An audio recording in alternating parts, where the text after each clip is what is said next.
Voilà, explosion de joie, c'était hier devant l'ambassade de Tunisie à Paris. Donc tous ces Tunisiens ravis de la page historique qui a tourné donc la Tunisie. Il a donc fallu quelques heures pour que le pays bascule et que Ben Ali cède à la pression de la rue. Le président avait cru pouvoir retourner la situation lors de son intervention télévisée jeudi soir. Mais la révolution de Jasmin a été la plus forte. Sandrine Gomez. Le discours de la dernière chance, du qui tout double pour le président Ben Ali jeudi soir à la télévision. Après un « je vous ai compris », il promet presque tout aux Tunisiens. La baisse des prix, la liberté totale d'information, l'accès à Internet et surtout l'arrêt des tirs à balles réelles. Il évoque sa fin de règne. En 2014, il ne briguera pas un nouveau mandat. Dans les rues de la capitale, ses partisans exultent. Mais au même moment, toujours à Tunis, une dizaine de personnes qui bravaient le couvre-feu sont abattues. Au lever du jour, devant les titres d'une presse favorable au régime, beaucoup ne sont pas convaincus. C'est sous la pression du peuple qu'elle a fait ça. C'est trop tard. C'est trop tard. Il y a 70 morts en même temps qu'elle est en train de faire son discours. Il y avait des morts à Kérouane, au centre-ville. Et on n'a plus confiance. Direction pour des milliers de Tunisiens, le cœur de la capitale, l'avenue Bourguiba et un symbole de l'État policier, le ministère de l'Intérieur. Les forces de l'ordre restent en retrait. Certains militaires sont même invités à rejoindre le mouvement. Partout, des slogans hostiles au régime car tous ne veulent qu'une seule chose, le départ pur et simple du président Ben Ali. On est libre, on est libre, filmez-nous, on n'a pas peur. On n'a pas peur, pas la terreur, pas le dictateur. C'est en début d'après-midi qu'ordre est donné aux forces de police de disperser la foule rassemblée devant le ministère de l'Intérieur. Des centaines de manifestants se retrouvent cernés par les gaz lacrymogènes et les tirs à balles réelles. Le sang a une nouvelle fois coulé dans la capitale.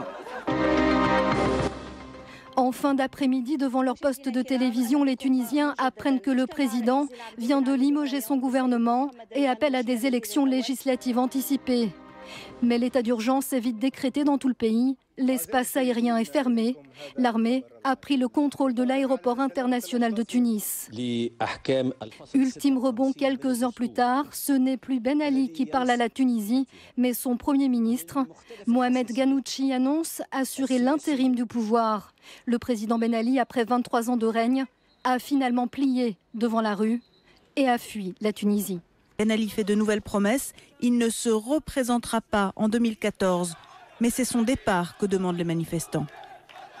Hier, Tunis connaît une journée qui ne ressemble à aucune autre. Dans les cortèges, des manifestants de tous âges scandent des slogans hostiles au pouvoir et fraternisent parfois avec les forces de l'ordre. Puis les signes d'un délitement du pouvoir se multiplient. Limogeage du gouvernement, mise en place de l'état d'urgence et finalement départ du président moins d'un mois après le début de la contestation. Constitutionnel tunisien qui écarte définitivement Ben Ali du pouvoir, qui écarte également Mohamed Ghannouchi et qui nomme Fouad Mebazaa le président du Parlement tunisien en vertu de l'article 57 de la Constitution, devient donc président de la République de Tunisie. C'est une situation proprement incroyable. 3 présidents en 24 heures pour la Tunisie. Une situation qui n'aide pas évidemment à Tunis. La nuit a été marquée par de nouvelles violences. Vous allez le découvrir sur ces toutes dernières images qui ont quelques minutes à peine et qui proviennent du centre-ville de Tunis. Une situation de calme apparent alors qu'en fait, vous le voyez, de nombreuses boutiques ont été mises à sac. La gare de Tunis a été incendiée, complètement détruite. Les pillages se sont succédés. Les scènes de violence dans la nuit, dans le centre-ville. Vous voyez la gare sur ces images. La Tunisie, je le répète donc, à 11h30, vous suivez sur iTélé, a donc un nouveau président, un troisième. Il s'appelle Fouad Mebazaa, troisième en 24 heures. C'est l'homme qui est à la droite sur cette image, président du Parlement. Il devient donc président de Tunisie par intérim, mais aura 2 mois pour organiser des élections législatives anticipées parce que Ben Ali a donc été écarté définitivement du pouvoir. L'ex-président qui a fui hier en Arabie Saoudite, comme vous le raconte Marie-Christine Lux. Marouane Beniameh, je reviens juste à cette question, ce silence parfois de la France. Est-ce que l'alibi de l'islamisme, ce rempart qu'était le président Ben Ali, n'a pas été utilisé parfois à tort? Entre autres, pas parfois. Certes, au début des années 90, c'était une vraie motivation. Puis après, il y a eu les accords d'association avec l'Union européenne. La Tunisie est un marché, est un client proche et un ami. Avoir des amis n'empêche pas de leur dire leurs 4 vérités quand il faut. Je crois que depuis un certain nombre d'années maintenant, on est très loin de ce qu'il faut faire.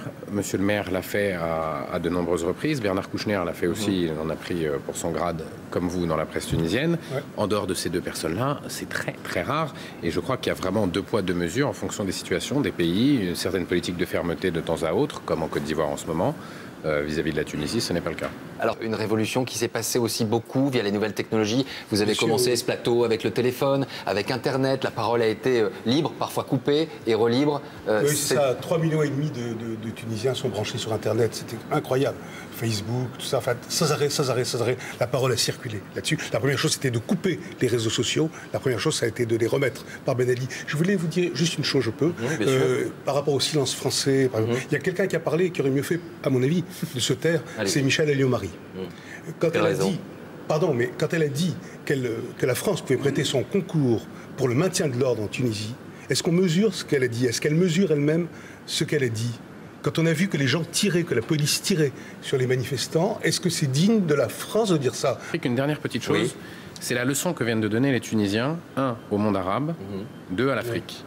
Ils viennent de démontrer qu'on peut être maître de son destin, qu'on peut pousser ses dirigeants au changement dans un premier temps, voire à les faire tomber avec beaucoup de courage, beaucoup de volonté, d'abnégation. Et je pense que beaucoup de chefs d'État d'Afrique vont réfléchir, et du monde arabe, vont réfléchir à la leçon que les Tunisiens viennent de prodiguer. Serge Moati, on a beaucoup parlé, beaucoup lu que la France, souvent, était restée un petit peu silencieuse, de peur que finalement l'après Ben Ali puisse glisser vers un extrémiste islamiste. On a entendu cela. On n'a pas vu de drapeau vert dans les manifestants depuis quelques jours. Cette inquiétude, elle était factice ou réelle?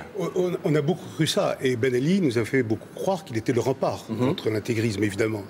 On a beaucoup cru ça. Et on a bâillonné les forces démocratiques aussi à cause de cela, au nom de la lutte contre l'intégrisme. Mes amis, dans la journée, me disaient que chaque fois qu'ils voyaient un barbu dans une manifestation, pas un barbu comme moi, un barbu intégriste, ils le viraient de la manif. Ils n'étaient pas là. Ça n'a aucun rapport. Donc la question, c'est de trouver les forces démocratiques, évidemment, puissantes, capables d'assurer le calme et la réconciliation nationale et la paix en Tunisie.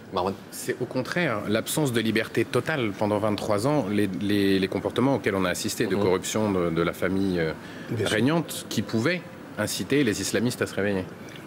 C'est un peuple magnifique, le peuple tunisien, qui mérite la démocratie, évidemment. On parlait de Facebook, d'Internet. Les Tunisiens ont aussi filmé leur propre révolution. Ce sont eux qui nous ont d'abord envoyé les images et nous qui sommes ensuite allés en Tunisie. Mais les images, ce sont eux qui les ont faites. Ils ont filmé leur propre révolution. Merci.